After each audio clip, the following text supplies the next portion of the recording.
Welcome to Mafia, a new podcast telling stories of America's criminal underworld. Gotti assumed the position of head of the Gambino family. And using the name Donnie Brasco, I was able to infiltrate the Bonanno crime family in New York City. Bugsy Siegel is an American mob legend. One man changed the whole texture and landscape of crime in America. Listen to Mafia every Wednesday on Apple Podcasts or wherever you get your favorite shows.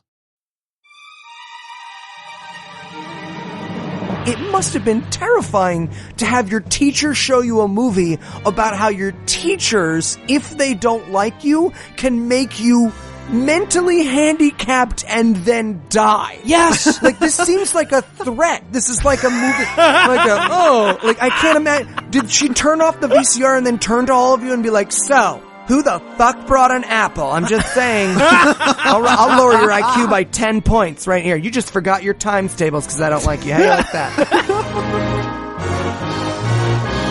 God awful movie.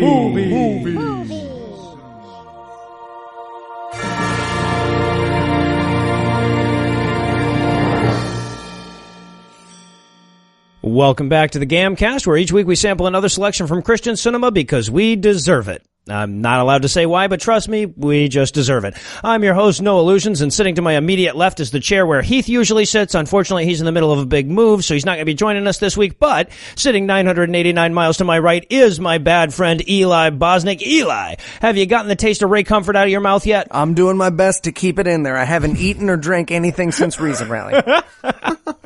I'm desperately hallucinating. So let that shoehorn flavor savor. I love it.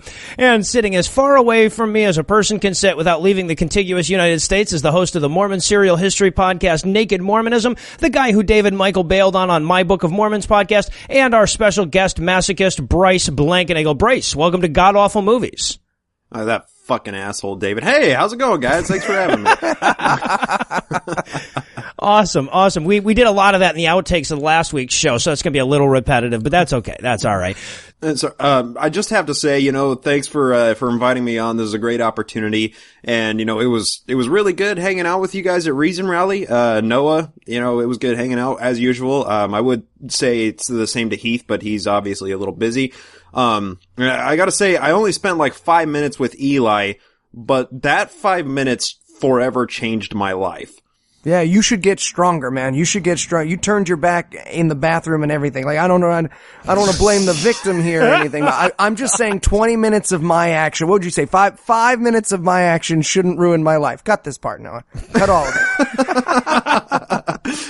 I have to share this with the entire class here, but this is a true story, right? I met Eli in a group of about 7 people there, and there was another guy there with his 8-year-old kid. And somehow, during this discussion, Eli was able to convince this 8-year-old that they'd be doing Jaeger bombs and snorting coke off of a DC hooker's ass by the end of the night. That's true. That is Andrew Torres's son. That's Andrew Torres's son. Yes. Yeah, let's call him out here. Make sure we call him out. I want to say, by the way, ultimately, we did not snort that cocaine with that kid off of a stripper's ass. It was a totally different ass. You beat me to it. Yes. So now, unlike our last guest masochist, Bryce, you are an actual genuine Exmo, are you not? That's correct. Born and raised in Salt Lake City. Well, just north of it, but yeah, that's me. Wow. Okay, so did these movies give you any kind of like crazy flashbacks? Did you find yourself like huddled in a closet at any point?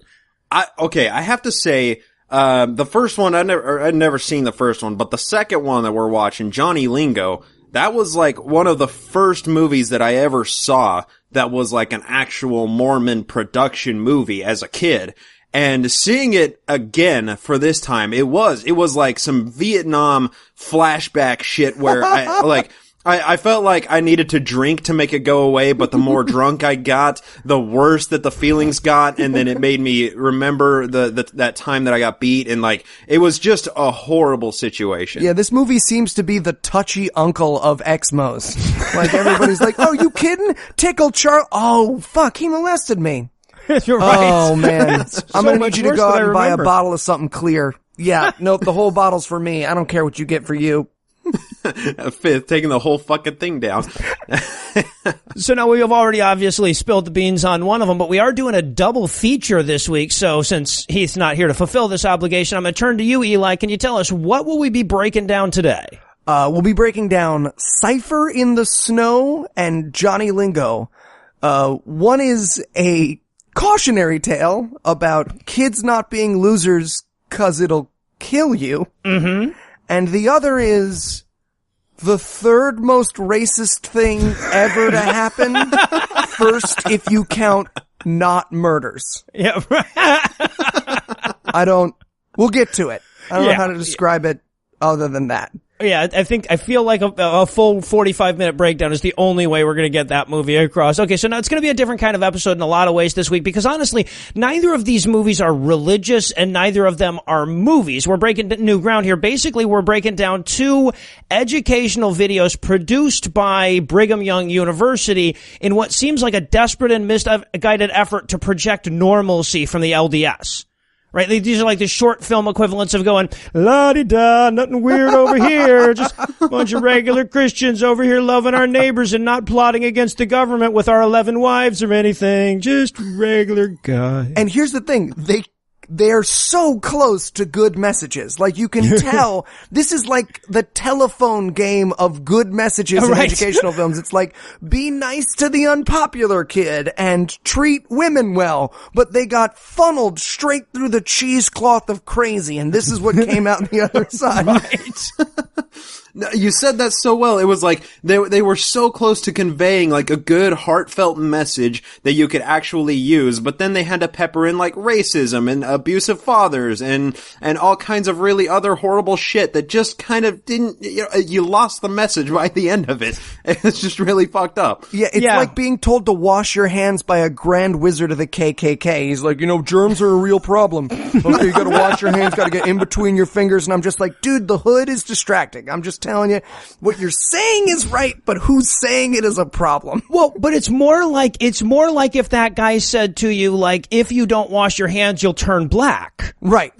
Yeah, exactly. He like had a white guy who washes his hands and a black guy who doesn't, and they kill and drag the black guy behind a car, and they're like, see, wash your hands. And you're like, whoa, there's so much around that I want to talk about. And they're like, what, you don't want to wash your hands? And I'm like, I do, but this is so upsetting for me. All right, so I'll tell you what, let's set Johnny Lingo aside for a second. We'll do a separate little intro for it in the C segment, and let's talk about Cipher in the Snow. Is there anything that you guys want to nominate this one for being the best at being the worst at?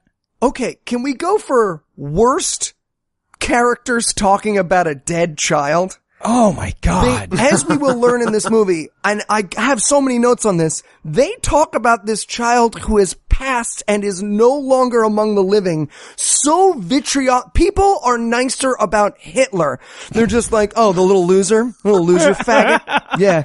Yeah, no, he's dead because he's a loser moron asshole. Yeah. Sure. Right. He wouldn't be so dead if he weren't so fucking stupid. A lot of that in there. Now, I also should say, okay, so if you went to public schools in the U.S. and you started grade school in the late 70s or early 80s, odds are really good that you've actually seen this one. This one was apparently adopted as standard curriculum by the NEA as a movie to show first graders, and that's really fucked up for reasons that we're going to get into. But I saw this movie like way back in first grade, and it's kind of stayed there fucking me up ever since.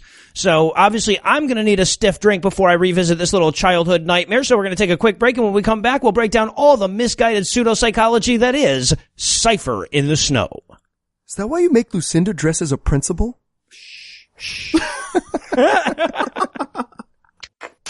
With two movies so very close to good messages this week, we thought we would give a shot at making some Mormon short educational films ourselves, and we wanted to share a few of our ideas with you.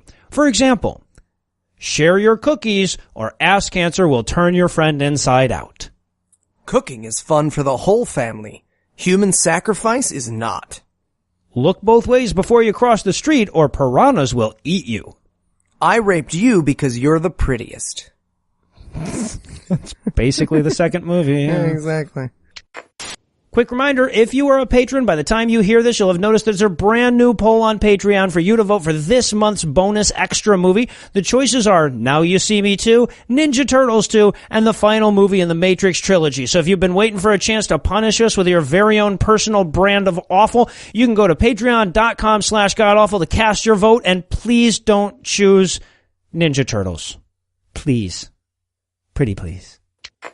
And we're back for the breakdown, and we're going to start off on a snowy winter morning at a bus stop where all the kids are saying the word yeah a lot and playing hand slaps.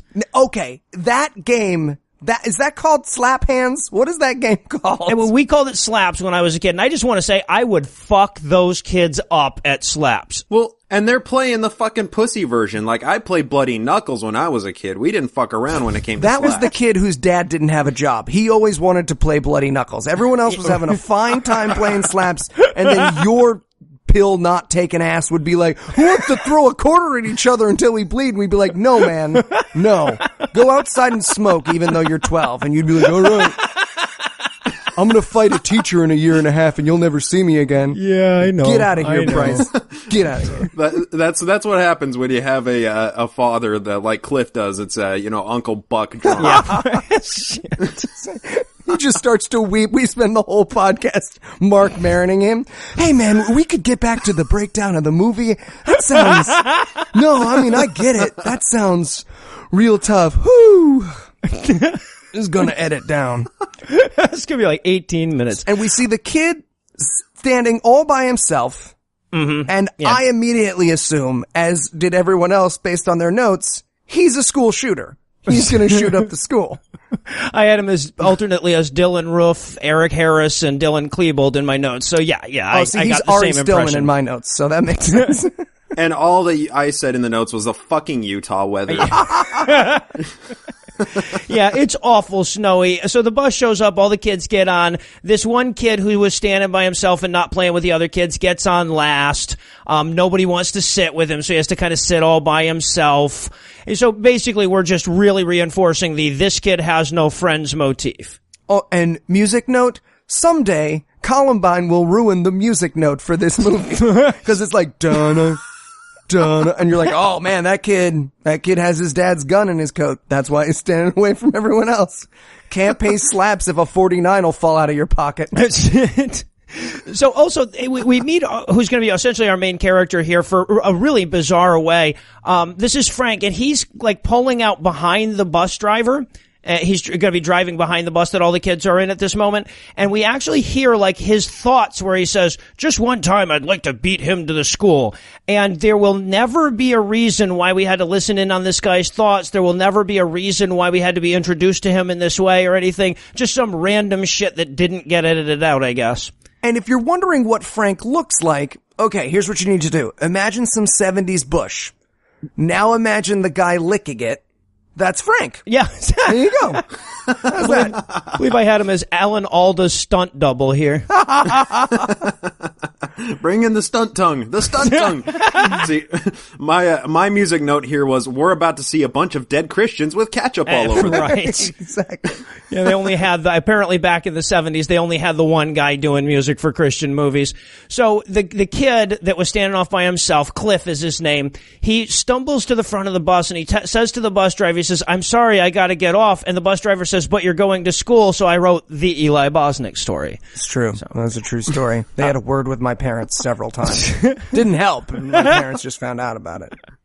And made it worse. I want to say, here's how fucked up this movie is, like how deeply ingrained this movie is in my mind. I remembered the bus driver's accent when he says, but you're going to school. Even that was like seared into my brain. Well, what's so weird is he's like, I gotta get off, and the bus driver's just like right here in the middle of this snowy valley, and the kid's like, and he just does. Yeah. He just lets the kid off, and he starts to wander out into the snow until he drops dead. Which takes only a second. Yeah. It's like, 3 steps, and then he's got like clubfoot for a second. I'm like, whoa, what's wrong with his foot? Oh, there's everything wrong with his everything. Yeah, right. Holy shit. And I just want to say, I appreciate this movie. They did not make us wait for the dead kid here. Like, Saturday's Warrior, you had to get into the third act. You had to make it through 12 songs. This movie, before the title screen, dead kid. So again, for those keeping count, 2 for 2 on Morbid movies and dead kids. Yeah. 2 for 2. Just throwing that out there. Just wanted everybody, for those keeping track at home. You know, he kind of like took 2 steps, but then he fell seriously face plant into the snow. Like, this actor, you gotta give props to him for committing to the part, right? I mean, he just went straight face down, and my note was that snow flying everywhere or his dignity exploding out of his face? Yeah, no, he went for it. And I love too, okay, so Frank, who was driving behind, jumps out of his car, runs up, and the bus driver jumps out or whatever, and the bus driver says, he's dead, isn't he? I'm like, why would that be your first assumption when a kid fell down? That's right where you go. Like, can I take him in the back and fuck him now? He won't feel it. But then I had basically the same note you had, which is like, well, I was going to let him wander out into this frozen, icy plain of Utah by himself, so he's going to die one way or the other. Best he just get it out of the way. Right, exactly. Well, the other thing is, that is his first assumption, so that brings to me, how many times has that bus driver been wrong? How many times has a kid tripped on his way to the bus and been like, and he's been like, he's dead, isn't he? No, man, he's getting up. Oh, alright, just checking. I don't know if you know this, last winter I was right about that, so I'll just say it now. He's dead, isn't he? Dude, I'm just sitting down. Are you dead? You look dead. It's like he's got a deal to bring bodies to the morgue or something. So yeah, now we get the ambulance, or maybe it's the Ghostbusters. We're looking at it from inside, so it's hard to tell. Yeah, it has, okay. Now, Bryce, you are from Utah. Do they get special monotonal sirens in Utah? This was the weird, or was this, they just didn't have the siren technology of today yet? Because the siren's like, wow. It was like a tornado siren. I think it was like driven off of the motor of the ambulance, because when it comes up to a stop, it goes like, And I also love to, so when the ambulance shows up, all the kids are gathered around, and I'm thinking no one's making any effort whatsoever to segregate the kids from the dead bodies. Come on, kids, you don't get a lot of chances to see dead people in the snow. Take a good look. Gather around, watch the light fade from his eyes. That's where the soul is. Watch it go. Watch it go. You see that? That's surprise that there's nothing that comes next. Is anybody going to lick that blood off of the side of his mouth, or is it, can I have it? It's mine, right? It's mine. Speaking of which, by the way, did either of you guys notice like what a lazy shit the EMT was about his CPR? Like, he just kind of like basically leans against his chest twice. The actor's going like, I'm not kissing the fucker. I'll lean on his chest, but I ain't kissing him.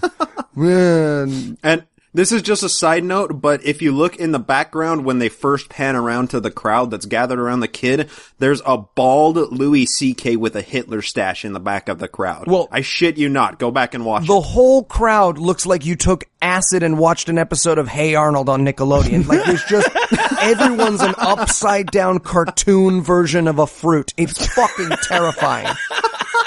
It's like you watched A Christmas Story while going insane. Like fucking Medea killed her kids and then watched A Christmas Story is basically what this movie looks like. Just everyone's glasses on top of buck teeth, on top of flesh that you can see peeling away at the seams. It's like fucking They Live, but you're always wearing the glasses. So now I guess all the drama's off there. They load the corpse into the ambulance and drive away.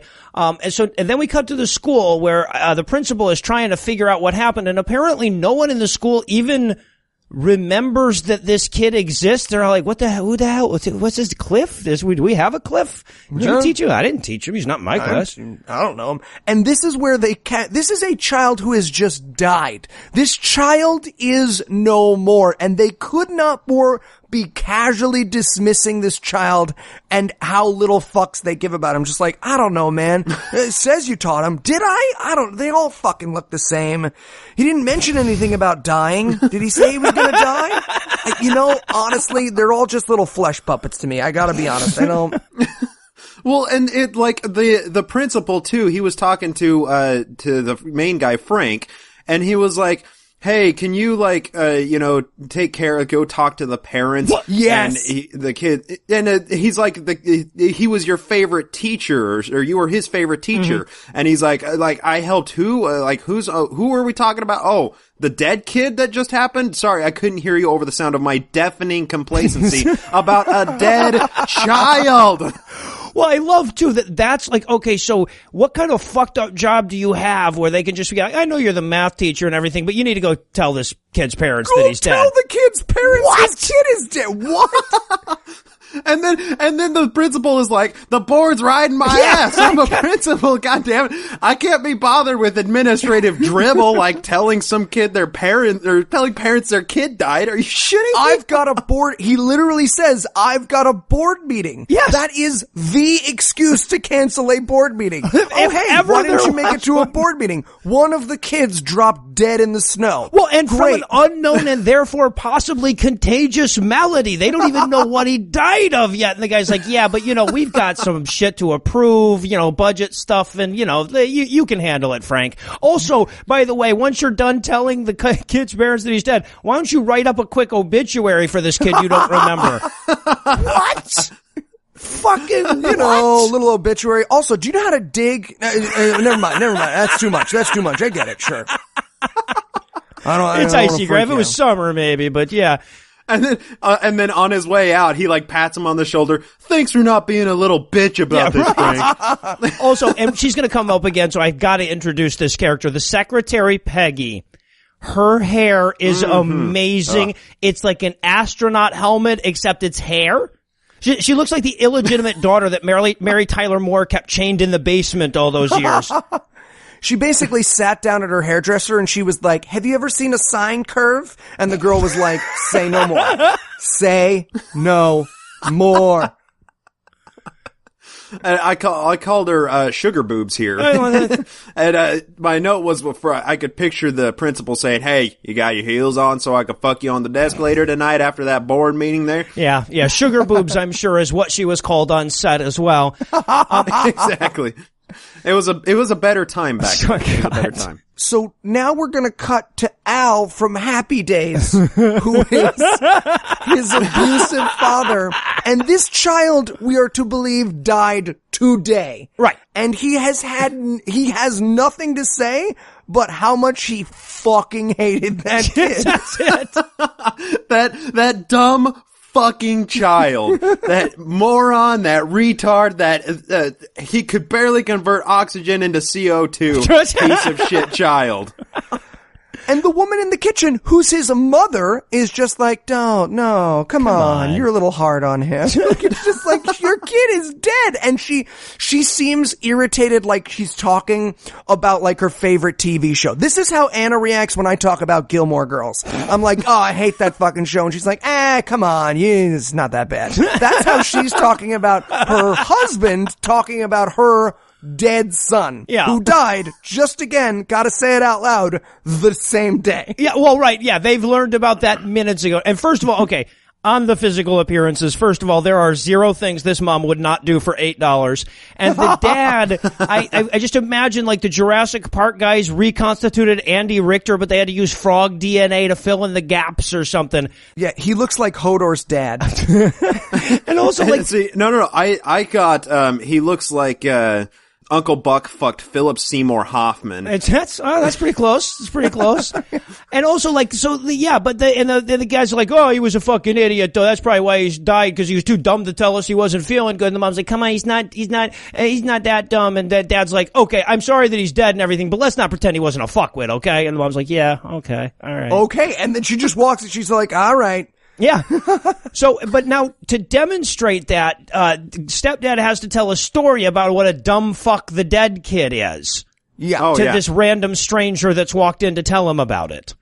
And it's basically, and this is where I'm like, okay, this is an anti-abuse movie, because we see what is very clearly an incredibly destructive, emotionally abusive household where the child walks around in the snow for 2 hours alone to avoid his abusive stepfather, and then the stepfather screams at him in a drunken rage. And if you're thinking, hey, will the movie address how terrible that behavior is? Nope. Not really. Sure won't. No. It's just like, oh yeah, that sounds rough. And the kid says, he comes in holding a stick with some snow on it, right? And Uncle Buck here is like, what were you doing for the 2 hours out there? Did you shovel the walks like I fucking told you to? And the kid's like, no. And then he smacks a stick out of his hand. And I'm like, why didn't you just take the stick from him and beat him with it instead? You can tell which one of us grew up Mormon, can't you? Yeah, exactly. It's just so clear in this moment. And I love, too, that the dad is so incredulous about the idea that someone would go for a walk for 2 hours. Now, his physique explains why. It's very clear this man has never been for a 2-hour walk. But he looks like God let Cold Stone design exactly one human. He got pounded out flat on a stone and then balled up with all the toppings inside. And apparently Dad's having a beer with his beer. They didn't figure the fact that he was holding a beer was going to be enough to get the drunken stepdad thing across. So he finishes that one, opens another one in this scene. Also, apparently they were shooting for Vampire on a Bender with this kid's eye makeup. And I have to point this out too. It was like the cutout was like perfect, like diddle-oo, diddle-oo, diddle-oo. And then Uncle Buck is wearing the exact same clothes he was in the previous scene. That is the shirt that actor and that character owns. Yeah, I guess. Yeah, he left the house that day. Yeah, honey, I got a big part in this Mormon movie today. What are you gonna wear? Oh, I'm just taking my one shirt, my Levi shirt. Or maybe it's like Papa Smurf when he opens the closet, it's all just the same red pants or whatever. Right, exactly. That could be it. I got my jean jacket, my jean shirt, my jeans on, and my jean vest. That's it. I'm sure there was some denim undies under there somewhere, yeah. So, meanwhile, back in now, the guy finishes the story and he says, see what I mean? Dumb. And I'm like, okay, did abusive stepdad we're supposed to believe abusive stepdad just told this math teacher a story about him abusing his stepson right after the kid died? Right, exactly, because I wanted so badly to see how he told that story. Yeah. And then I'm like, he looks all sad, and then I'm like, you're an idiot. Fuck you. So anyways, you see how dumb he was, right? And the guy's like, you got to tell that story, right? You didn't have to tell the part where you had 2 beers and yelled at a child for being afraid of you. That was a bad story to tell. Don't tell that story. Oh, that was my eulogy. Should I change it? 'Cause I ain't writing another one. I used up this whole napkin. It just says, fuck that little fag. And once again, have to point this out, will they ever address the abuse? No. Nope. No, it's never talked about. It's just an abusive stepdad and then a complacent mother that looks like Robin Wright, Underwood that had a bad Botox injection, basically. Right. But the question is this an anti-stepdad movie? Because what our main character, the 70s porn star, seems to take away from it is, yeah, I mean, once you get married a second time, that guy will always abuse your kid to death. Well, right. Right. And then of course, like the mom like storms out and he's like, hey, where are you going? She's like, I'm gonna go stare at my dead kid. He's like, well, who the fuck's gonna make my breakfast? So I guess the moral of this scene is respect the dead or make your own fucking eggs. And by the way, that's about as close to a good message as we're gonna get in this movie. Yup. And again, you're like, pretty much. I mean, respect the dead, but that whole thing around it was really upsetting. So now, just to underscore just how, like, shitty they are to this dead kid, we're going to cut over to Frank wrestling with the obituary at the office or whatever, and Peggy comes in, she's like, well, how's it coming? He's like, well, I have that he was white. Yeah, so here are exact quotes from this scene. He never did anything or had any friends. Mm-hmm. He was a real zero. Yep. A cipher. That is what the adults are describing the dead child. I was like, don't write that down. Do not write that down. And I was like, well, they hit on all the important stuff, right? He's not black. In Utah, that's literally all that matters. Yeah, right. And they go through his school report, and it's basically like, 1st grade, cool. 2nd grade, cool. 3rd grade, fuck this kid. Yeah, well, right. Because Frank's like, there's just something I can't get out of my head. Cliff wasn't always friendless and dead. What happened? And then, and I love this. Okay, so he's like, here, look at this poem about frogs that he wrote. And so they enter this as evidence that he was completely, like, psychologically just fine back in the day. And, of course, we have to get the voiceover of the frog poem. Right, and the frog poem is so insipid and boring that I'm a little bit okay with this kid being dead now. I'm just like, before it was real sad, but now that I know he wrote poetry, this poem, it had to happen. Also, music note for this poem: if I play this flute, all the children shall follow. Right. I had for music note, Silent Night, only altered for copyright issues. Yes, I think you nailed it right there. So while we're listening to this kid read his poem about how he wishes he could jump high like a frog, but he can't because he's white, we get to see him like playing with frogs in the tree and doing frog hopping in the woods and shit. And I have that he sure didn't jump off of that bus very well. It was a failure right up until his death. What a zero.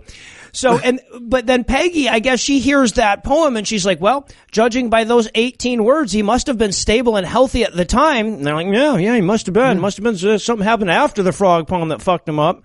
Right. And then we learn that in second grade, his parents got divorced and everyone began to hate the child and he lost the ability to learn. Yes. Uh-huh. Yep. Divorce makes you stupid, apparently. And die. Divorce makes you stupid and die. Yeah, exactly. And again, like, they didn't seem to realize that was an undercurrent of this movie.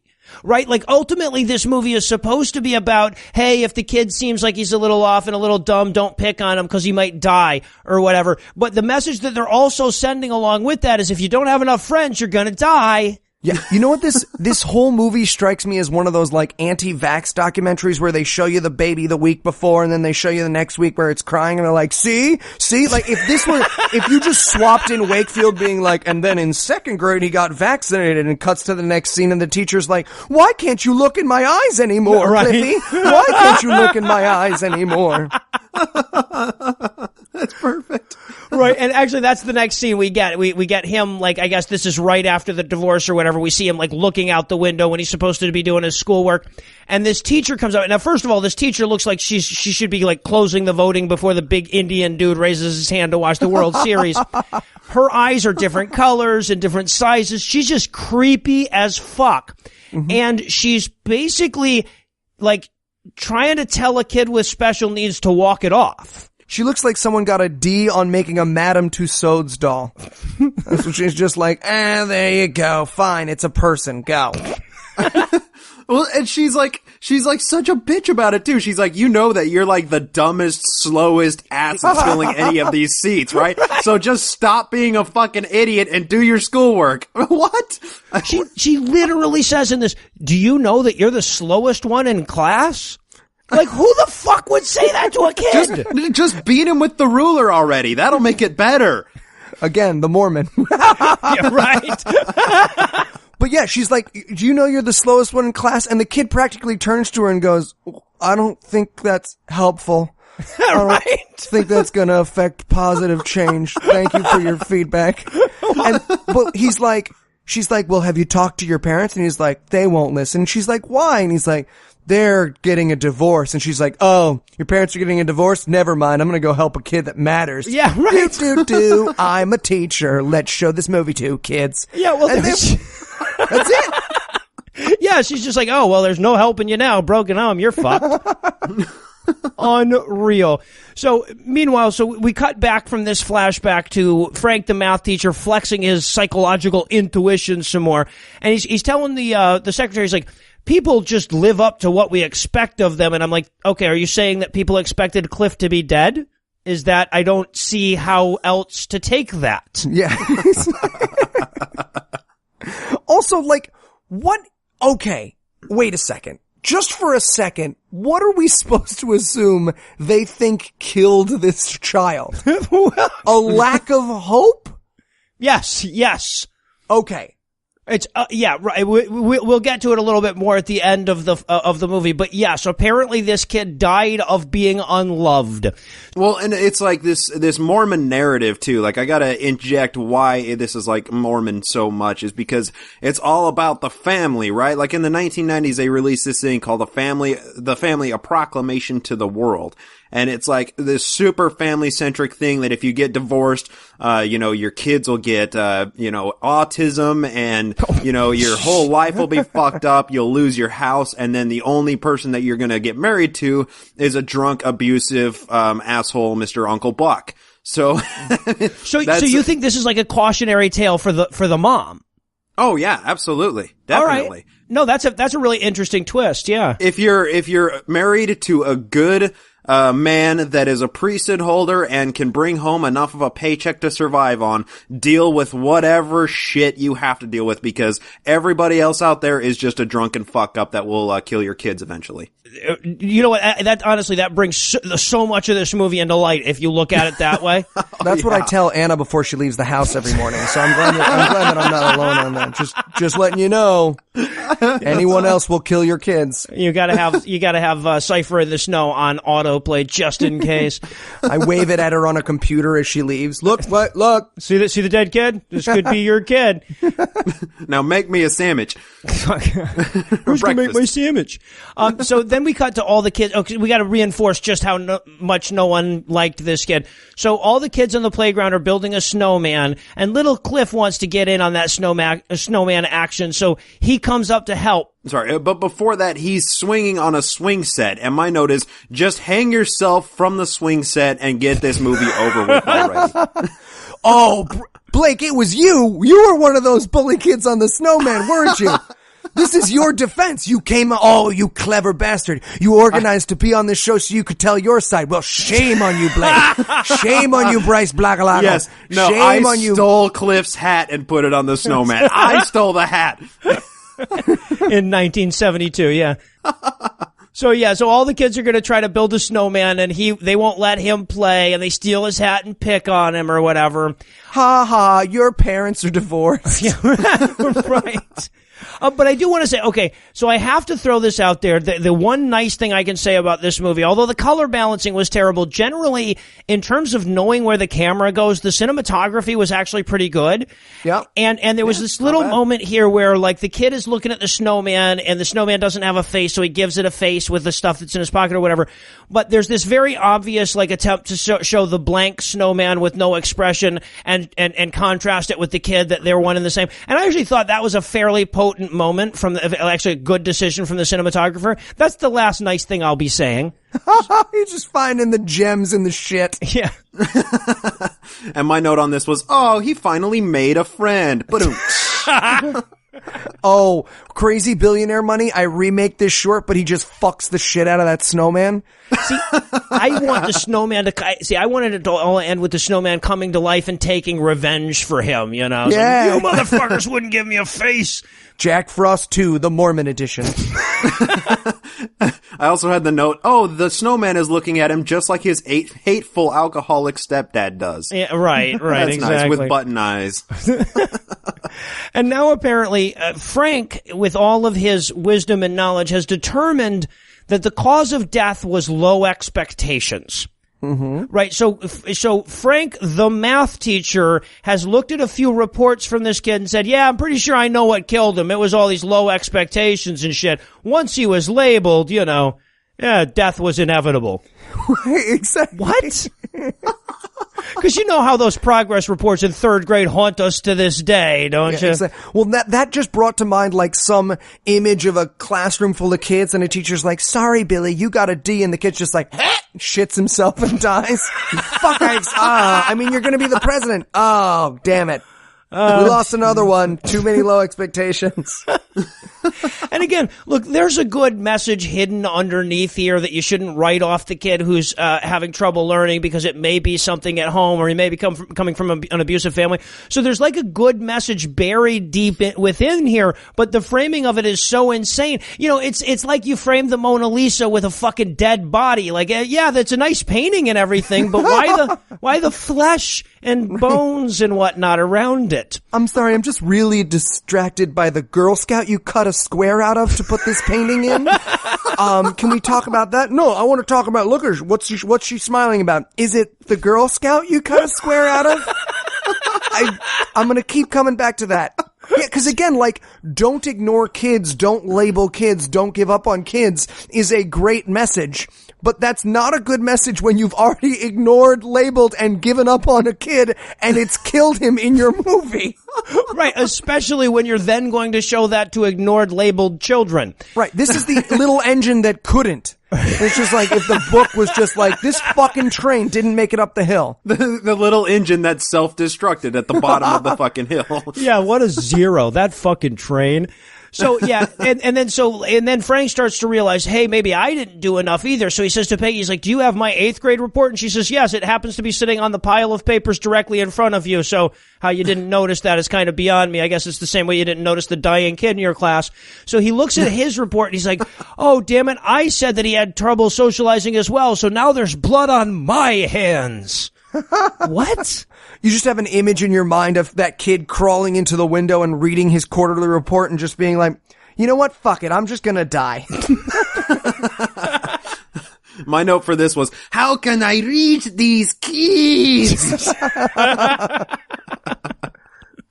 So, and then he's trying to make the point, he's trying to explain to Peggy how the kid died of low expectations, and he says, you have a kid, don't you, Peggy? Imagine that he was dumb and friendless and your husband abused him. I was like, that's a really mean way to make your point, dude. Can't you just use a general kid? Does it have to be her son? Dude. Imagine your kid was just a useless pile of shit, and she's like, oh, stop it. He's not, though. Cut it out. He's not. He's great. So he's like, I wonder, and then he wanders out of the room.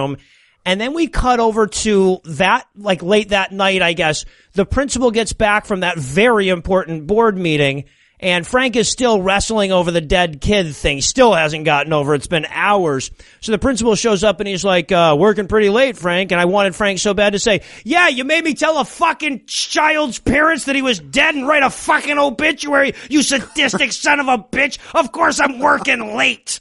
Okay, but in my defense, we figured out that we're not gonna move the gym. Gym's staying right where it was. So I think we both did a lot today. That's all I'm saying. You seem mad. And the principal shows up. He's like, we got the coroner's report, and I wanted it so bad to be like, turns out he had AIDS, or something like that. Oh, well, I guess it wasn't the low expectations. I feel so much better about my 8th grade progress report he drank a bunch of bleach that day before school. But instead, he's like, yeah, coroners couldn't figure it out. His heart stopped beating. I'm like, well, that tends to happen when you die, sort of a prerequisite. And I was like, wait, so he died of cholesterol problems, right? Doctors didn't, they knew about that when this movie was made, right? I mean, this is like the 60s or 70s. Come on. Yeah, mid-70s. We knew all about, like, fucking how to ride dinosaurs and turn them into record players by then. Right. To be fair, though, it actually wasn't the coroner. He did make the science teacher do the coroner's report. Oh, I see. Because, I see. He was on his way out. He was like, hey, Dave, do you mind cutting up that kid for a second? I gotta go. So he's just standing there with the frog dissection tools being like, his heart stopped? Good enough for me. Throw that 0 in a hole. I need somewhere to take a shit later. I want to dissect his eyeball. But after this, like, I had to say, this was really impressive cinematography as well, because Frank said that it's like he was erased, and then he stands up and he starts erasing the chalkboard behind him. Yeah, fucking take that, Eyes Wide Shut. I wrote, erased little by little. I guess this is the story of Joe Biden's vice presidency. And also I love this too, cause like they keep saying like, yeah, the kid was really slow. He had an IQ of 81 or whatever. But then they were like, but his IQ was really good until we all started to hate him for having divorced parents. Like, so like just in case you're terrified as a child that you're gonna like turn dumb. Yeah, that can happen. Well, here's the crazy thing. Watching this as a kid, it must have been terrifying to have your teacher show you a movie about how your teachers, if they don't like you, can make you mentally handicapped and then die. Yes! Like, this seems like a threat. This is like a movie, I can't imagine. Did she turn off the VCR and then turn to all of you and be like, so, who the fuck brought an apple? I'm just saying. I'll lower your IQ by 10 points. I'll lower it by 10 fucking points right here. You just forgot your times tables because I don't like you. How do you like that? It was exactly like that, only it was a Betamax. Well, and I was just amazed that the kid actually stupided to death, right? Yeah, that's what happened. He forgot how to let his heart beat, apparently. And Frank is going like, I helped to murder him by being a bad teacher. I teachered him to death. Make it all about you, Frank. Right. Fucking beak face. But then the principal, at least for a second, tries to be sensible. He's like, come on, Frank, a lot of people are treated way worse than Cliff, and they don't die. I mean, what about those Thai women in my basement? In people's basements? They're never mind. We'll use a different example. New subject. Here, quick, go tell some parents that their kids are dead. Dude, you're our accountant now. Here. Quarterly reports. Also, we get this great line here. He goes, Frank says to the principals, you remember that study on babies and orphanages? To which the principal says, that one study they ever did on babies and orphanages? I sure do. I sure do remember that study. You mean the one they did in China where there's way too many kids and they can use them just like they study fireflies and fruit flies and shit? Well, apparently, because the study he's saying, he says like, yeah, well, I mean, they had the one group of babies that they didn't offer any love to, and then just gave food to, and they just turned their faces to the walls and died. And I'm like, did they? Did they do an experiment where like, I wonder how many kids we can kill like this? Nobody fed these kids intravenously or anything? No? Nothing? Apparently not. The 1940s, when experiments were real experiments, yeah. You had college students chalking each other's balls and orphanages full of half-dead babies in the name of science. Science! Also, what was the point of that? Assuming that study's real, and I do not know that it is, but assuming that study is real, what was the hypothesis that caused that experiment? I think without love, you die. Hey, I got a dozen babies. You want to try it? Let's fucking do it. Let's go. I believe the study was originally created by a former kickboxer that was on Marsh's show. Not 100% sure. You used it in Auschwitz. Exactly. So, and then again, like an effort and a good message here. The principal's like, well, what can we do? And Frank's like, maybe a little tension, a little love. And I'm like, okay, if we just saw that one line, this is a good movie. Kind of. Right? Unfortunately, there's all that stuff before it and after it, too. And there was another point of amazing cinematography, because here Frank closed his briefcase, so it's like, case closed. Oh, a little shit. attention, a little love. Ba-bum. Dick Wolf. So now, and again, like I said, pretty good cinematography. The camera was in the right place for the funeral shot. We get Cliff's coffin being lowered into the ground. And then everyone leaves really fucking quickly. Yeah, it's just like, and he's in there. All right, let's get the fuck out of here. I swear to God, if I miss the early bird special at Denny's, I will kill that kid again. I'll dig him up and I'll fuck the shit out of his body.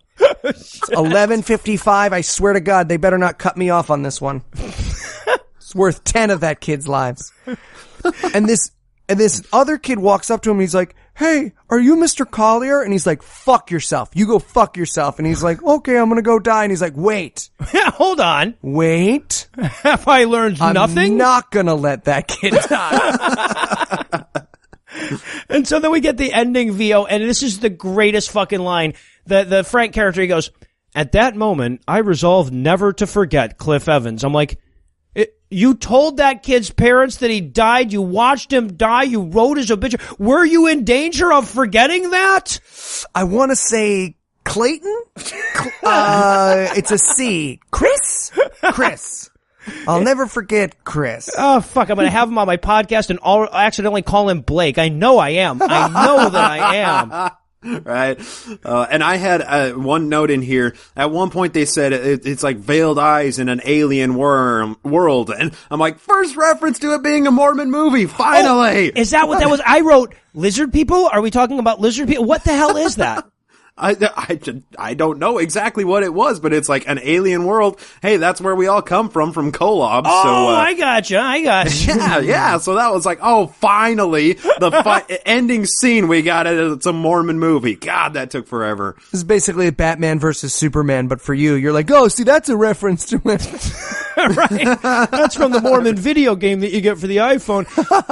And again, like one more time before the movie's over, we call the kid a zero again. Like even in his I will never forget this kid, he will inspire me fucking monologue at the end. He's like, but he was a total fucking loser. A nobody. Total a zero. Fucking loser. The end. And the overall moral I took from this is not all who wonder are fucking idiots that deserve to die by falling off of a bus into the snow. Sometimes they just have a shitty stepdad. Okay, and I want to reiterate, I know we kind of touched on this along the way, but like I saw this in first grade, and this is such a fucked up thing to show to a kid whose dad doesn't like him and has no friends. Like, it would have been nice to at least throw a disclaimer up there somewhere that says, by the way, having no friends can't actually make you turn stupid and die. Like, well, you see, exposure actually makes that a lot better. Oh, I see. I don't know if you know. I just wanted a trigger warning, damn it.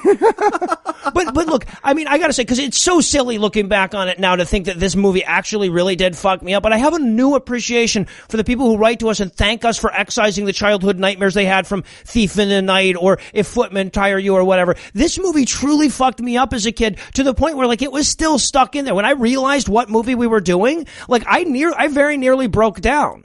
Like, it was a really emotional thing for me to revisit this movie because for so much of my life after watching this, I was like, oh my God, I still have no friends. I'm going to die in the snow. Well, and I'm glad that we can share that, Noah, because the next movie that we're going to review was That for Me. Oh, right. It's so fucked up. Yeah, and it's like, they showed this shit to kids. This is what they played in schools to describe how much your life can get fucked up if you have hateful parents and complacent teachers. What was the good moral that a small child is supposed to take away from this? How are they supposed to benefit from this in their life, right? Well, right. I mean, I feel like I almost understand the idea of showing this to teachers. Yeah. Yeah. You know, but playing it for the kids in the class, that's just sadistic. Yeah. Now, I don't know that I can say our next selection is more fucked up, but I also don't know that I can say it's less fucked up. So we're going to pause for another quick break, and when we return, we're going to add a dollop of racism to our insanity with Johnny Lingo. Frank, thanks so much for coming. Well, I mean, yeah, of course. A kid died. It seems like coming to your office is the least I could do. Right. Yeah, he said you were his favorite teacher. Really?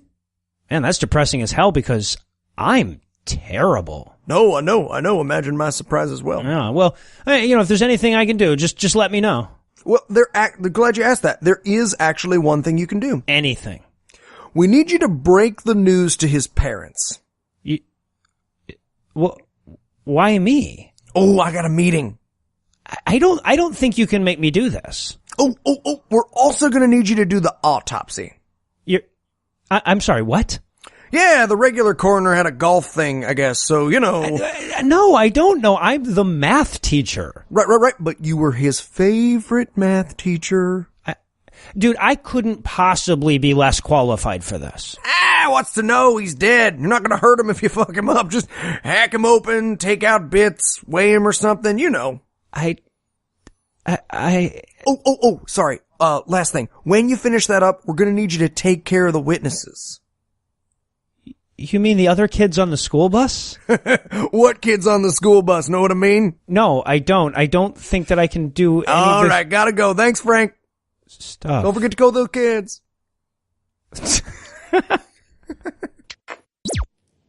Welcome back to being back to the GAMcast, where each week we sample another selection from Christian cinema because it's the only way to make Eli stop watching porn.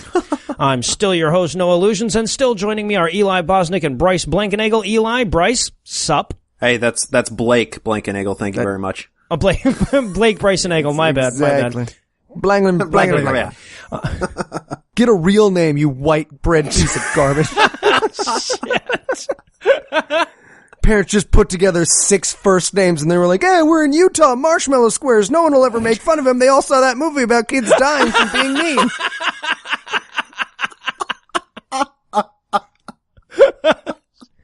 Well done, sir. Trying to tell everyone that we were excited to record with you yesterday, and I had to sound out your name letter by letter, just going back and forth between your Facebook. Just a new surprising letter each time. So excited to record with B. Is there a G? Now there's an N. That's a Q. There's a Q in there. Then there's 3 G's and a W. I love the title of the show notes. Black Cal. Yeah, that's what I titled this episode in our show notes is black. I was wondering what the phonetics were on that, but yeah, that would have been my guess. All right, so quick before we dive into this little slice of what the fuck, is there anything that you guys would like to nominate Johnny Lingo for being the best at being the worst at? Can I go with, and I think I'm ready to say this, most racist Christian movie we've watched. Wow, that's a big statement. Tall order. I think this might be the most racist Christian movie we've watched. It's pretty bad. At bad. the very least, I think it's making a really tough or a really hard charge at the most sexist. So, well, and I would say it's probably the best at the ugly duckling, right? So you know how like there's movies or Disney cartoons that start out with this like ugly girl that doesn't feel comfortable and then something happens and she's beautiful by the end? Well, this movie kind of took that whole story of the ugly duckling and like cranked it up on fucking cocaine, and then it's like the Holocaust of ugly duckling stories. It's amazing. Yeah, this is how Roosh V tells the ugly duckling story. Well, and what's so amazing about this movie is that, yeah, that's a pretty common trope that you start off with Sandra Bullock looking ugly or whatever, and by the end she looks like Sandra Bullock. Except in this movie, they made no effort at all to make the chick not super, super fucking hot at the beginning. Right? Yeah, they just didn't show her. They just were like, they just like had her off screen in the we'll get to it, but just like, they figured, oh, we'll just talk about how ugly she is, and then no one will notice she's not. Yes. The few times we do show her? Yeah, but I mean, but the problem is that even if you see just like the back right shoulder, you can tell she's smoking fucking hot. Oh, right. So I had this as at best at being worst at consistent accents, and I never thought anything was going to give If Footmen Tire You a run for its money, but holy shit, this movie takes place on this whatever, that Hawaiian island or whatever, and you've got people with British accents, Chinese accents, Brooklyn accents, and just no consistency whatsoever. And it's the same guy with all of those accents. Right. You feel like the dialect coach for this cast was just like, all right, everybody gather around. Unga bunga, unga bunga. Good, you're all good. All right. Bye, everybody. Where do I get my check? Over there? Craft services. Granola. Pineapple. All right, so we're going to start this one off in an island paradise with a little kid hiding behind a tree and watching an outrigger canoe pull up. And apparently that canoe is carrying the titular Johnny Lingo, which we learn when the kid yells, "Johnny Lingo!" and runs off. The lingo is coming. The lingo is coming. Yeah. Music note, this surf party is awesome. I didn't know those cowboys could surf. I had this joint is fizzling right. Now, I want to point out, too, because we get as the kid's running through the jungle / credits, we get the full title here. It's called Johnny Lingo, Building Self-Worth with Others. Is that contradictory? That seems contradictory to me. Yeah, it is not the biggest problem with this movie, but it's a problem. Well, also, by the way, that's the same subtitle I used for my Circle Jerk How-To series, so apparently I'm going to have to rethink that. Sorry, I have to say, we got like 1,900 shots of this kid running through the forest through different angles, right? Mm-hmm. Like, they spent forever. I mean, how many shots did we need of this kid just running through a forest? It's amazing. Right. We get it. He's running. He's running to a place, from a place to a place after seeing the lingo coming. Yeah.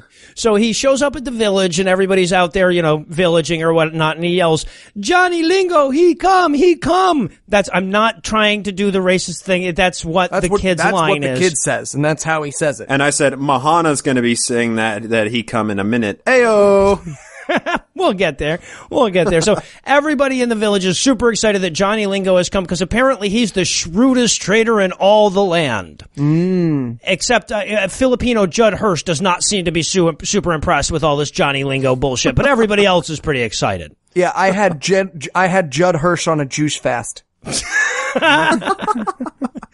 Yeah, so we're gonna meet this character. That's Mr. Harris. He's the shop owner, Filipino Joe Hurst, and also his assistant Tolo, who is apparently the Filipino Eli Bosnick. Because the first thing that we hear from this guy is he's like Johnny Lingo's there to find a wife, and he's like, well, he won't take Mahana. She has a face that looks like a stone, and she looked like she missed too many meals. I'm like, that's pretty weak, but we could have done better. But good effort. Good effort. So I guess what we're saying is if you're trying to insult the slave you're selling off, use it through the scathing atheist, right? Yeah, Vulgarity for charity, guys. Coming this fall.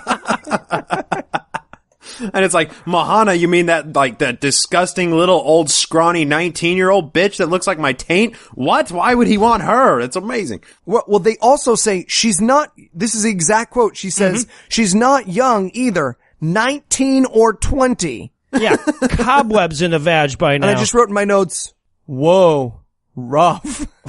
Because, this movie was not made at a time where they're not being reflective. Everyone in the movie is just like, yeah, man, that's pretty old, 19 or 20. Well, this was made by BYU, so that is pretty old made in the Mormon world. It must have been his first wife, too, because they didn't talk about, him coming through with all of the prices that he's paid for all his other wives. It must be, this is his first.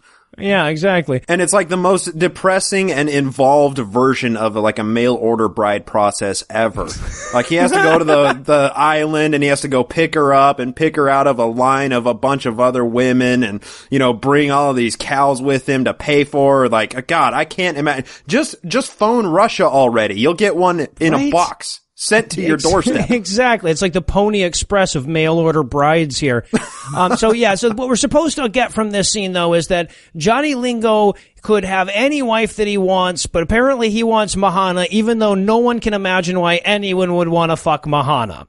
We should also probably touch on Judd Hirsch's relationship with his assistant, because it's real fucking bad. He basically turns to her and he's like, oh, Mr. Harris, you want me? Go bring her the cross? And he's like, are you gonna fall asleep with a big old piece of straw in your mouth? Oh, I would never do that, mother. And you're just like, first of all, you're so many racist accents. I just pick one so I can focus and be upset. But there's just so many. Someone was just like, whatever racist you've got, I want it all in this character. But basically the white guy's like, look, I know I'm not going to get any work out of you because you're a darky. So why don't you go to the slave giving away contest or whatever it is you want to watch and then come back here and work for a penny a day. And he's like, oh, thank you so much. That's pretty much And his entire job is sweeping. Yeah. Yeah, exactly. It must be awful dusty every there. single shot, he's got a broom and he's just sweeping the non-existent dirt off of whatever shack that this Harris guy is running. I can't figure it out. Yeah. Yeah, and no, is over Harris and over white? Is he white? Because he has a sort of Chinese / Maui accent, but he still has lighter skin than everybody and a white beard. I can't figure it out. It doesn't make any sense. No, he's the one who employs the other people and is intelligent. So clearly he's the white guy in this movie. So then we cut over to Mahana, and we're going to meet Mahana's dad, who is wearing tit-high pants. Yeah, he's just come from a toga party at a fraternity, we can assume. Yeah, exactly. But he wanted the beads, I guess. And now this guy, okay, so apparently that dumb bitch Mahana doesn't want to be sold, so she's off hiding somewhere. So we're talking about how ugly she is. Now, the dad looks like a stage 2 Bond villain. Yeah, his face is covered in burns. Yeah. Why is the actor's face covered in what appears to be a perfect circle of burns? Someone very clear, he was like, this horseshoe looks red hot. Let me get it real close to my, oh! He looks like someone blast furnaced a toilet seat while he was holding it to his face. It's just a perfect rim of burns. And I'm not going to say that someone, just because they got, toilet seat blast furnace, can't be an actor, but maybe you don't cast that guy as the one to talk about how ugly everyone else is. Yeah. But usually it's with Kevin Spacey, they do the makeup to make him have burns. They didn't even try to cover up this guy's burns. They were just nope. Wearing them loud and proud. Go ahead and ask about the burns. We don't know. We don't give a fuck. So, and we've got to, like, the movie's already touched on this. I guess we got to dwell on this for a second. So what's going on here is Johnny Lingo has shown up not to choose a wife, but to buy a wife. Yes. To purchase a human being for some number of cows. And apparently Dad is so desperate to get out from under Mahana that he's willing to give Johnny Lingo 50 shekels just to rape her. Yeah. And I should point out here, in case you're thinking there's a tiny bit of good to this movie and that Mahana doesn't want to be sold because being sold is bad. No, Mahana is hiding in the woods because she thinks Johnny Lingo is going to offer too little money for her. Yes. Yeah.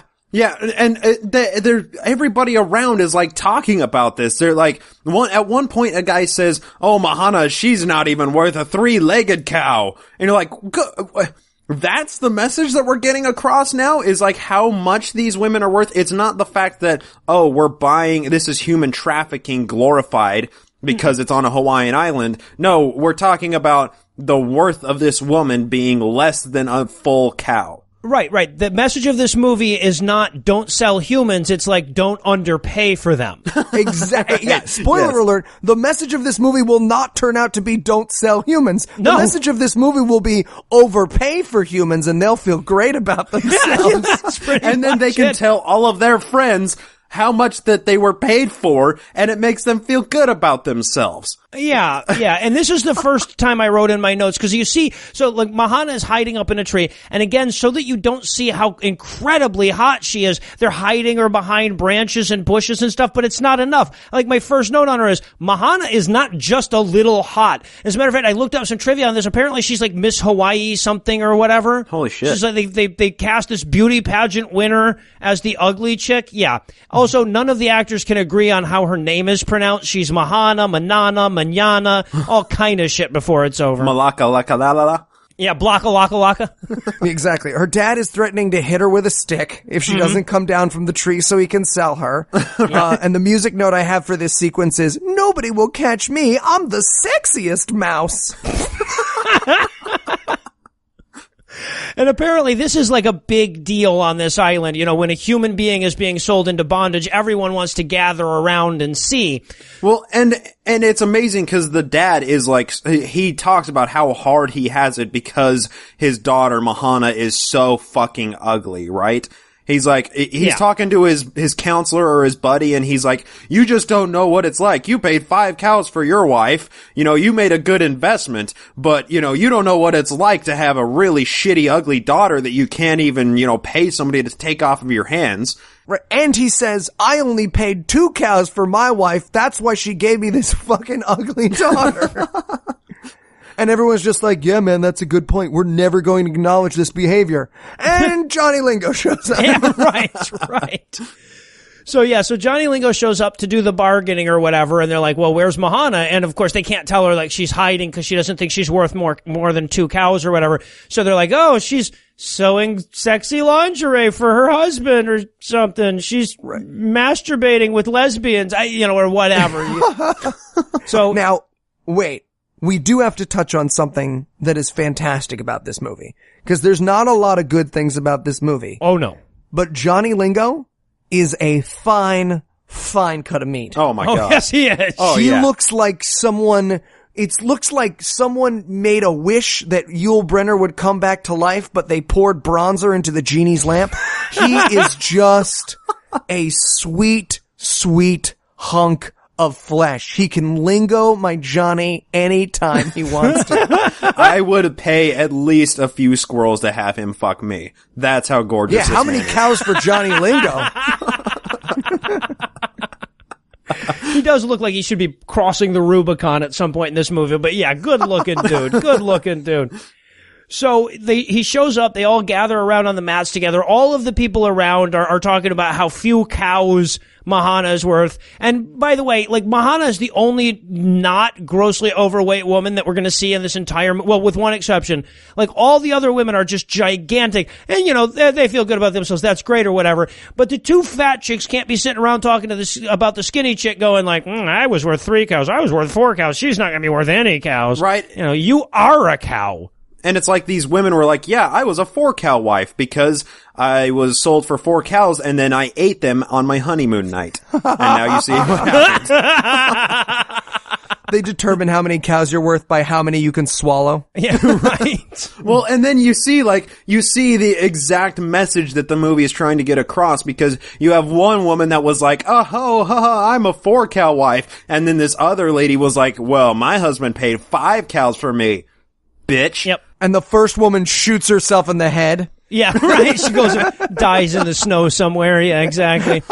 She wanders out of frame and there's just suddenly snow on the Hawaiian island. She face plants and dies. Oh, where's that billionaire remake? Crazy billionaire money. Yeah, a little crossover movie between the two. A smash up, yes. It'd be perfect. So now that it's time to start the bidding, and Mahana's dad has to start with the opening bid, and we cut to the peanut gallery, and they're all going, if he goes over 1 cow, he's crazy. Oh, 1 cow. She's not worth 1 cow. She's only worth the horns and the hoofs or whatever. And so Mahana's dad starts the bidding at 3 cows, and everyone laughs like a naked in high school dream, you know? I expected Mahana to go like, they're all gonna laugh at you, get psychic powers, start throwing huts around at people. Better movie than we get. However, Johnny Lingo, who's the shrewdest trader in all the land, which we've learned like 11 times by now, says 3 cows isn't enough. He will pay 8 cows for Mahana. Ooh, 8 cows. Drop that fucking mic. The crowd goes wild. Right. Oh, 8 cows. Oh, and my the music God. reacts like he says, I was the killer all along. Yeah, right. Yeah, no, my music note is a decapitated head is being zoomed in on really quickly. Right. And then everybody's just like looking around like, what the fuck just happened? Like, he paid 8 cows for that bony, fugly mouse woman standing over there behind the trees. Like, who's yanking whose dick here? Like, who got fucked and how bad? What just now happened? But the fucked up thing, though, is that they're all freaking out, but not because a human being was just sold for cows. Not because a human being's being sold, just how many cows she was sold for. These people are having a black people who have seen a magic trick reaction to the fact that someone is being sold for 8 cows. And I have to say, like, okay, I'm a car nerd. Like, I love cars, right? And it's always been my dream to just walk into a, super sweet car dealership and just drop a briefcase full of cash on it and just say, hey, no paperwork, give me the keys to that one, I'm driving it off the lot right now.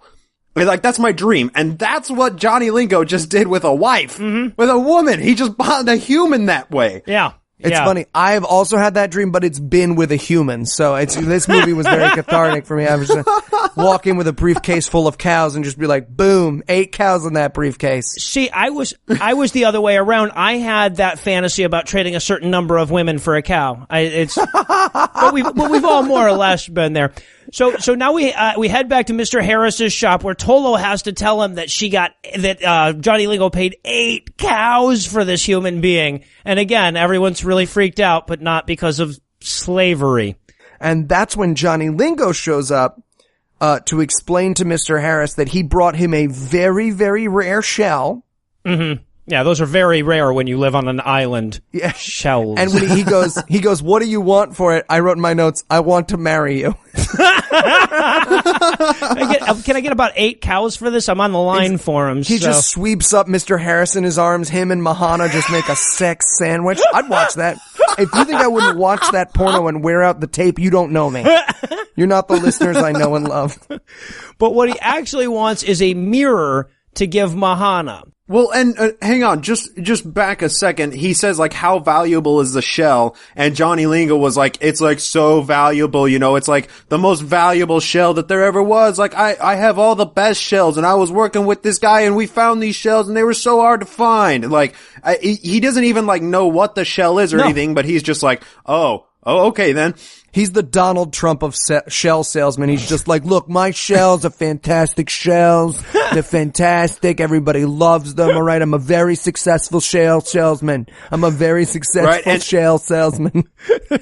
and I'm gonna make a deal with this shell. And then Mr. Harris was like, no, I can't. I'm not okay with that. And then Lingo does the bullshit bargaining trick of the you're missing out, walk away thing.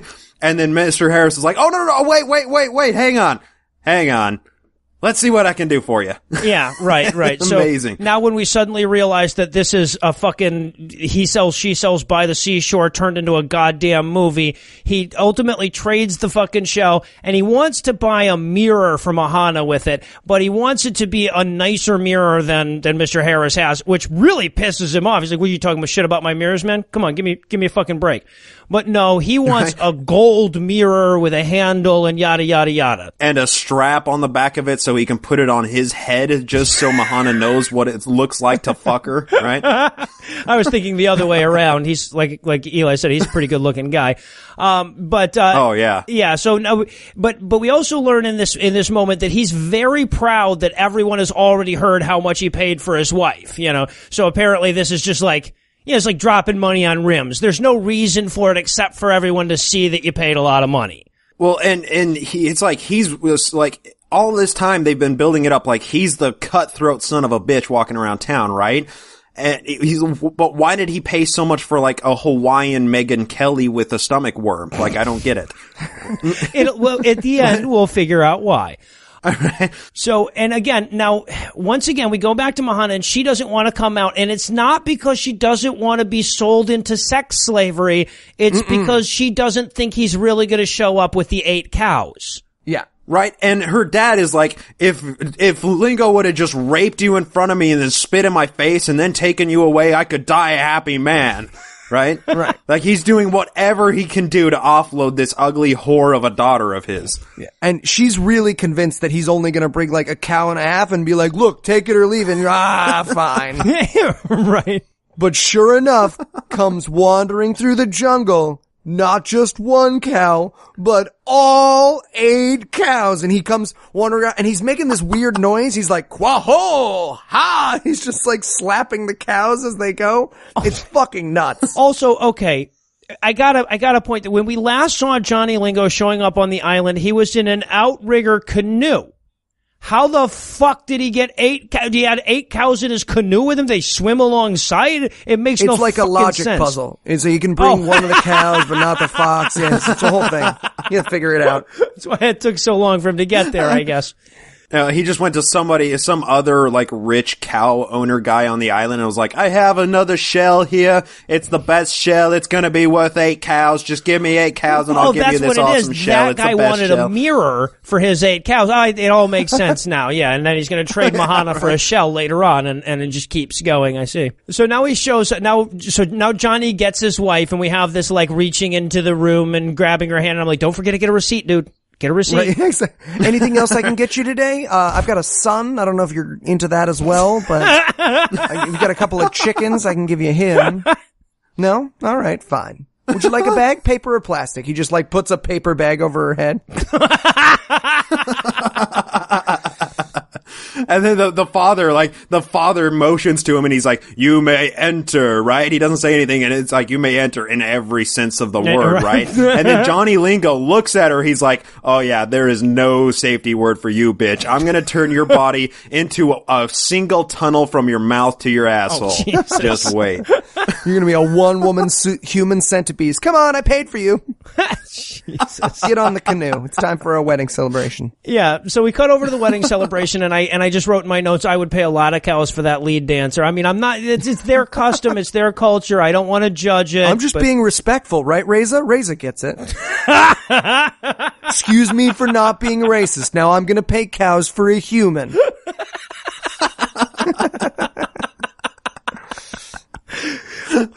So I guess, and then all that we get, she's hanging out. Johnny Lingo needs to go take a squirt or whatever. And, while he's gone, all the little village kids sneak up to say a mean poem about how Mahana's not worth 8 cows. And she starts crying again, not because she's being sold as property. Because they said a mean poem. And I would pay anything to watch the creative meeting of those kids as they write that mean poem. Like they're all sitting around and it's like, come on guys, we need to do this. We're really trying to get this together. Okay. Not worth 8. She's gonna be late. God, I'm not getting this. I'm not. We need Chinese food. Let's get back to this. Just a bunch of 9-year-olds sitting around smoking pot. Why do poems even need to rhyme, man? You know what I'm saying? We should start a band. You should start a fucking band. All right, Mahana wishes she could jump high like a frog. Damn it! I got God nothing. damn it. Got That's nothing. the other movie. And I said that these kids must have come from a one cow mother because they're just a bunch of horrible, ugly little kids, right? I don't know how you calculate the value of children, but I'm proud. Oh god, I'm very proud. So then Mr. Harris shows up looking like he should be hunting King Kong. Or Johnny Lingo. Like, I expected him to be like, Johnny Lingo, I have that mirror if you can survive for the next 24 hours. Right, yeah, exactly. I wrote, Mr. Harris doesn't always drink beer, but when he does, he drinks Dos Equis. So, and I guess he's come to congratulate the newlyweds, but it's too late. They're off fucking, I would assume. It was so weird too because when Mr. Harris walks up to Mahana's dad, he's like, "Where are they?" And he points to where they are, and it looks like he does it with a dildo in his hand. Like, go back and watch this. It looks like this dude has a dildo and he points to where they are with where they are with Mr. Harris. It's unbelievable. I was like, what is he going to use that for? Is he eating off of that? Where is that going to come into play? I gotta say, it's going to take a lot more than the promise of a dildo to make me watch this again. But yeah, so they're paddling off to Honeymoon Island or whatever. I have my music note here is an anthropomorphized animal is putting its kids to bed. Well, and they're taking off, and I'm like, oh yeah, she's about to learn what 8 cow wives have to do to earn those 8 cows. Yeah. It's like, yeah, don't cry when those kids are making fun of you. You're gonna need those tears later. Yeah. Tears are the best lube. So now apparently it's much later. They don't even give us a title screen like a 3 months later or whatever. We're just supposed to catch up. And I guess they're back from their honeymoon and Mr. Harris is going to go deliver that mirror he got for him. But not before we get some more racism, because what's his name is still sleeping, and he's like, now, when I leave, don't you go to sleep in here. And he's like, oh, you know I'm gonna, Master. And you're just like, again, I don't know what your accent is, but it's upsetting. It's upsetting. So yeah, he leaves the lazy native in his loincloth to fall asleep behind the counter as he goes to deliver Johnny Lingo the mirror he bought. Yeah. And so when he's showing up at Johnny Lingo's house, the first thing we see is Mahana's dad storming away, yelling at him. He's like, you cheat me. She worth 10 cows. And again, those are the actual lines. I'm not just leaving out all the fucking apostrophes. They did it. And as he's storming off, I'm like, oh, I knew that somebody got fucked in that 8 cow deal. I knew somebody had to. That's what happened. Yeah. The father got fucked. I got it. Judging by the look of Dad, I'm sure those cows probably got it too. And I said, the mirror is perfect when Johnny Lingo picks it up and looks at it. It's perfect. It's going to fit right in there. I can't wait. Mahana, start stretching. Right? And then she's like, you give me such a good gift, but I have nothing to give you. And I'm like, yeah, your gift to me can be seen by whoever does your next pap smear. Yeah, I wrote, your gift to me is dat ass. But yeah, so she walks out, we haven't seen her yet, and this is the big reveal. She walks out, and not only is she gorgeous, which we knew before, but we're actually allowed to see her with the camera, but she speaks English with no accent.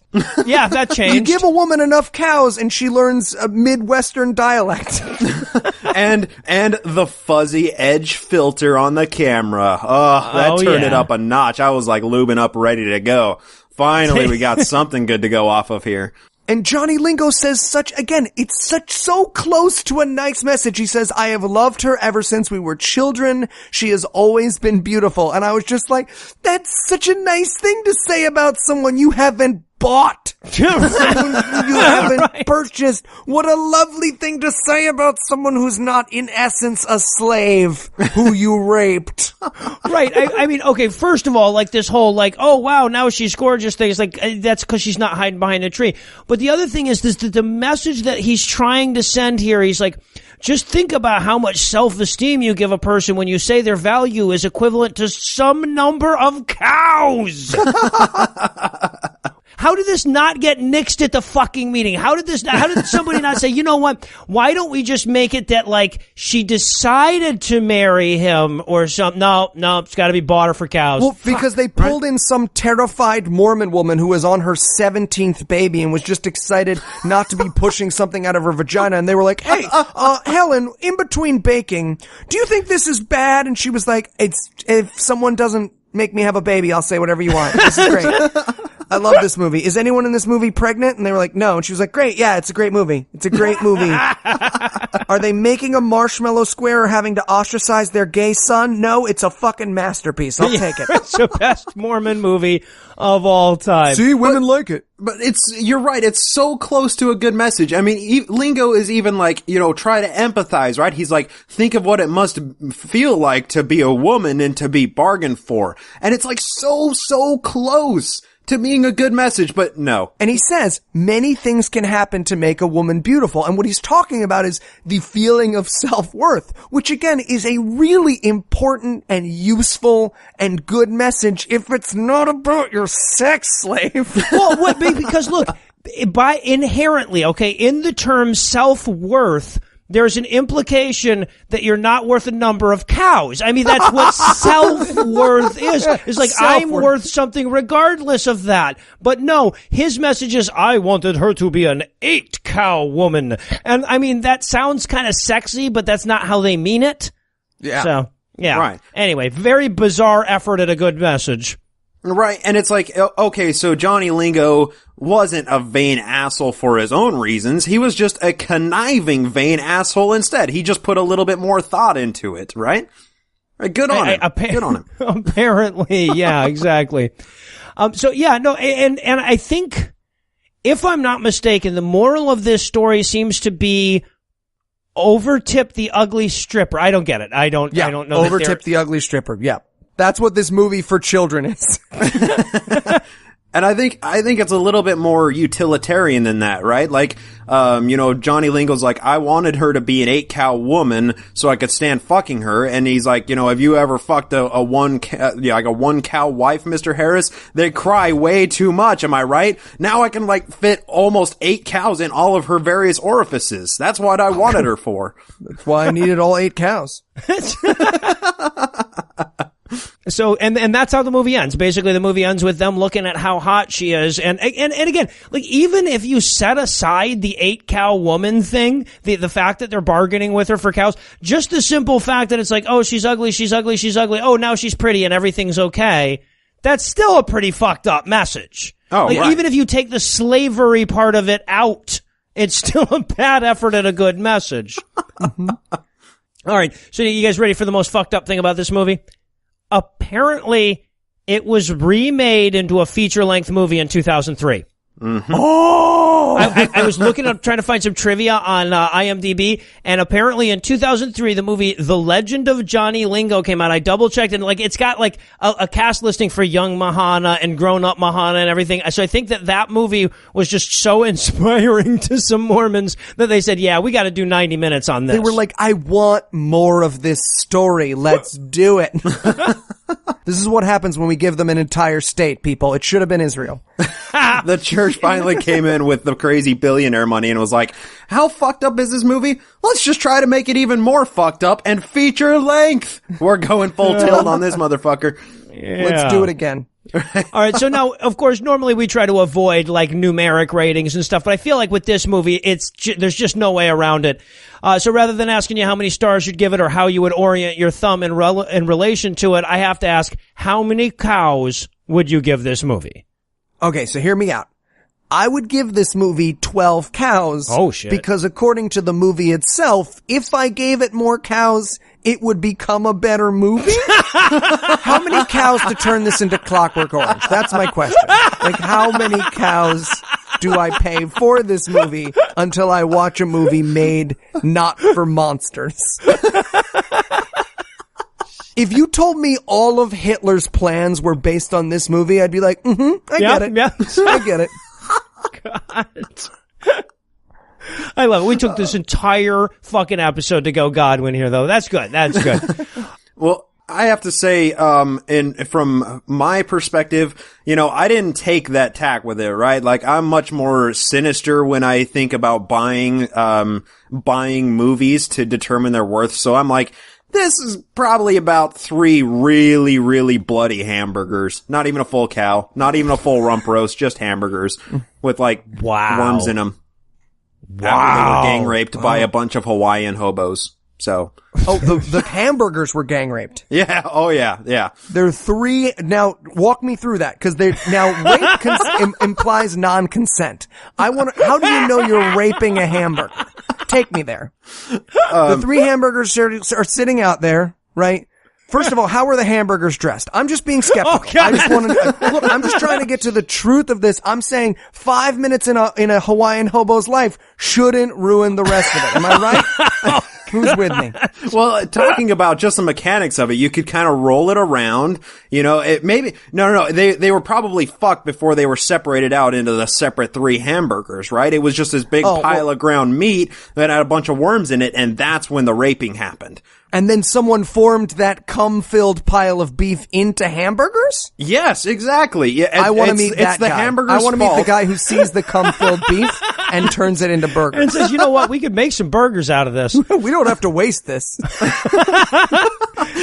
worms are going to die when we cook it, guys. You cook out all of the hobo diseases anyway. Exactly. What Bryce is saying is, and Bryce, tell me if I'm not representing you incorrectly, what Bryce is saying is eat your rape victims. Am I right? Am I right? Anyways, it's called the Nomad Mormonism podcast or whatever. Yeah, he's got your name dead on, name of your show dead on. It's very good. Very good, Eli. I'm not the host. That's your job, damn it. All right, well, Bryce, I can't thank you enough for hanging out with us today and trying to decipher all the Mormon lingo in these movies. And I gotta say, just because they were short didn't mean they were easy. So, well done, sir. Congratulations. You made it to the finish line.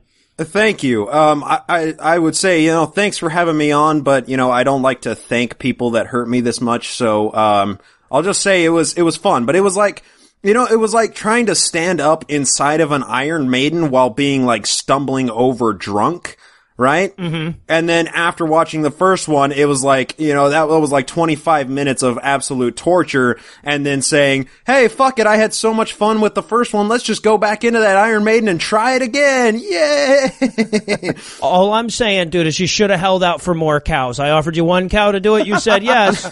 You could have held out, you would have had a lot more fun, and you would have been better looking by the end of it. I'm not trying to tell you how to do your job, just throwing it out there now. I'm a cheap date right here. So, yeah, 3 bloody hamburgers, although I had no idea you knew what was in them. So if our listeners want to hear more from you, where should they go? Well, they can find me a couple places.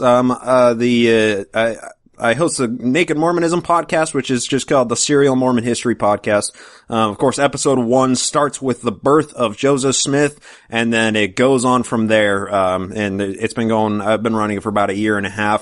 Lots of hours of Mormon history there. I kind of try and do it like, old style, radio broadcasting entertainment type of thing, right? Where you just kind of follow the storyline of these characters as they develop through a given set of time. So it's a lot of fun. That's the best place to find me. Naked Mormonism Podcast, iTunes, Stitcher, all of those good places, Facebook and Twitter. I also run the Glassbox podcast, a secondary podcast, as well as I'm currently in the process of writing a book that is a deconstruction of the Book of Mormon, and that's hosted on realbookofmormon.org, where every 2 weeks I release more and more chapters of that. So lots of places. Oh, awesome. Just Google last name Blackavacaculida, and you'll find me somewhere. Yeah, just go. Just hit your head close to where the B and the L are, and he's the first thing that comes up on Google. That's what I've found. And I've got to say to the audience here, no matter how fucked up you think the history of the Mormon Church is, it is more fucked up than that. Naked Mormonism comes highly recommended for anybody who wants to see the darkest depths of American religious batshittery. And of course, we'll have Naked Mormonism as well as the other links that Bryce mentioned linked on the show notes for this episode. Bryce, thanks again for your time, bro. Thank you. And I just would also send people over to the Scathing Atheist episodes that you had me on for the Carthage jail shootout as well as the Mountain Meadows massacre. They're really fucked up, but a lot of fun still. So yeah, thanks for having me on for those as well. Had a good time. You bet, man. You bet. And well, that does it for our review of Cipher in the Snow and Johnny Lingo. That's not going to do it for the episode just yet, because we still need to get you all titillated for next week. So, Eli, tell us, what's on deck? The Book of Mormon, Volume 1, The Journey. Oh, this looks fun. So I watched the trailer for this on YouTube. This is the gayest thing I've ever seen. Right? I don't mean it in a bad way. I just mean that it's a lot of shirtless men holding each other down, using nothing but the force of their strong pectoral muscles. It looks like, if this doesn't turn out to be gay porn, I'm disappointed. That's what I'm saying. It was a super homoerotic preview there. I gotta say, there was a lot of shirtless Nephi. Nephi was looking pretty good. Looking pretty hot. Yeah.